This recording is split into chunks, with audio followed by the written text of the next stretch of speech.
ಸರ್ಕಾರದ ವಿನೂತನ ಮಾದರಿ ಯೋಜನೆಯನ್ನು ಸಿದ್ಧಪಡಿಸಿ ಬ್ರಹ್ಮಾವರದ ತಹಶೀಲ್ದಾರ್ ಕಿರಣ್ ಗೌರಯ್ಯ ನಿರ್ದೇಶನದಡಿ ಬಡ ನಿರ್ಗತಿಕ ಕುಟುಂಬಗಳನ್ನು ಗುರುತಿಸಿ ಕೋಟ ಹೋಬಳಿ ಪ್ರದೇಶದ ಗಿರಿಯಾಳು, ಮಳ್ಳೂರು ಮತ್ತು ಕೋಟತಟ್ಟು ಗ್ರಾಮಗಳಲ್ಲಿ ಮನೆ ಮನೆಗೆ ತೆರಳಿ ಪೌತಿ ಅದಾಲತ್ ಆಂದೋಲನ ಕಾರ್ಯಕ್ರಮವನ್ನು ಹಮ್ಮಿಕೊಳ್ಳಲಾಗಿದೆ.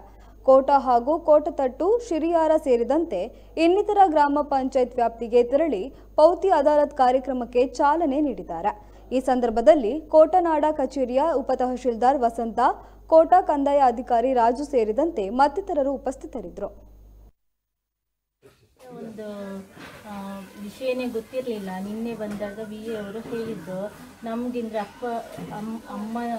ಅಮ್ಮನಿಗೆ ಇಬ್ಬರು ಗಂಡು ಮಕ್ಕಳು, ಅವರು ಸಹ ಅಂದರೆ ಅಷ್ಟು ಮುಂದೆ ಹೋಗುದಿಲ್ಲ. ಹಾಗಾಗಿ ಈ ಖಾತೆ ಬದಲಾವಣೆ ಇದ್ರ ಬಗ್ಗೆ ನಮಗೆ ಒಳ್ಳೆ ಉಪಕಾರ ಮಾಡಿದ್ರು.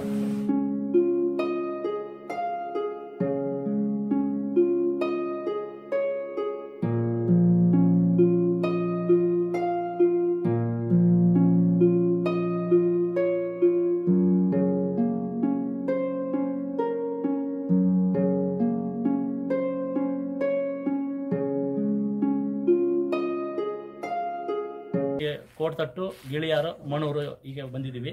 ನೆಕ್ಸ್ಟ್ ನಾನು ಕೋಟ ಹೋಬಳಿ ವ್ಯಾಪ್ತಿಯ ಸಿರಿಯಾರ ಹೋಗ್ತೀನಿ, ಬಿಲ್ಲಾಡಿ ಹೋಗ್ತೀನಿ, ಆವರ್ಸೆ, ಕಕ್ಕುಂಜೆ ಮತ್ತು ಸಾಲಿಗ್ರಾಮ, ಸುಮಾರು ಎಲ್ಲ ಗ್ರಾಮಗಳ ವ್ಯಾಪ್ತಿಗೆ ನಾನು ಹೋಗ್ತಾ ಇದ್ದೀನಿ. ಈಗ ಸಮಯ ಸಿಕ್ಕಿದ್ರೆ ನಾನು ಎಲ್ಲ ಗ್ರಾಮನೂ ಇವತ್ತು ನಾನು ಕವರ್ ಮಾಡ್ತೀನಿ. ಯಾರೆಲ್ಲ ಇದ್ದಾರೆ ಅಧಿಕಾರಿಗಳು?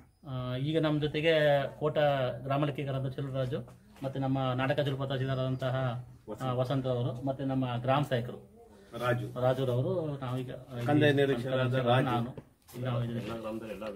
ಎಲ್ಲ ಗ್ರಾಮದಲ್ಲೂ ಸಹ ಸಂಬಂಧಪಟ್ಟ ಗ್ರಾಮ ಲೆಕ್ಕಿಗರು, ಗ್ರಾಮ ಸಹಾಯಕರು ಈ ದಿನ ಮನೆ ಮನೆಗೆ ಹೋಗಿ ಅವ್ರ ವಿಚಾರಣೆ ಮಾಡಿ ಈ ಥರ ಕಾರ್ಯಕ್ರಮನ